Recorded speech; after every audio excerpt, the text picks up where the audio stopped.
This is actually my first time coming to an event like this, the Worth of Science. I think it's been extremely educational for me. I was really excited by the opportunity to really learn about what, how the products that I get to kind of, model all begin. And it's so nice to see what are the do's and don'ts and how they kind of the rigorous amount of testing that goes through before it is. You're almost at a decade of being L'Oreal Paris spokesmodel.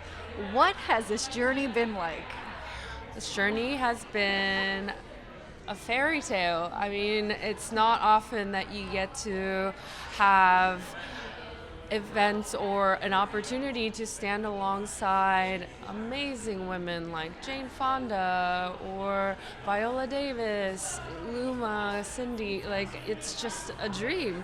And we are all really in this camaraderie and a sisterhood of representing a brand that really supports women for femininity and feminism. Yeah, people of all ages, backgrounds, or whatever it may be. I find it a very inclusive brand.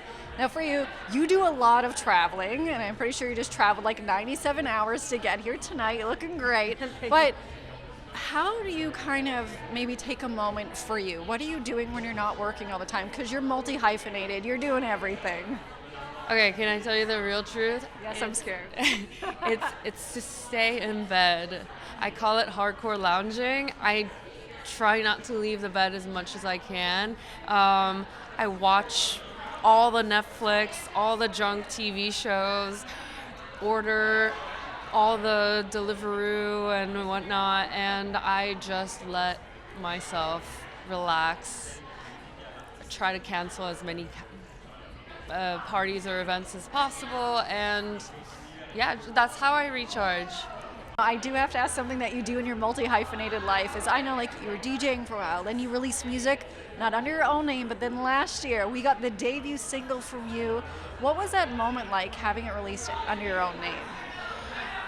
Well, it's been amazing. I think with modeling, which is something that I love so much, you don't get the autonomy sometimes because you're working with a team of people who are creating a vision.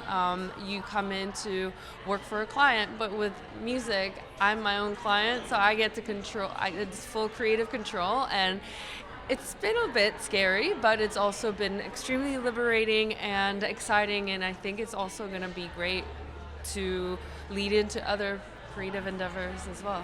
So I think, I'm going to ask you, do you have more music coming out? Because we even heard from one of the speakers today about how your music motivated them. And when you say like it's your own product, what's it like to see, how your music is impacting people, bringing them joy and emotion?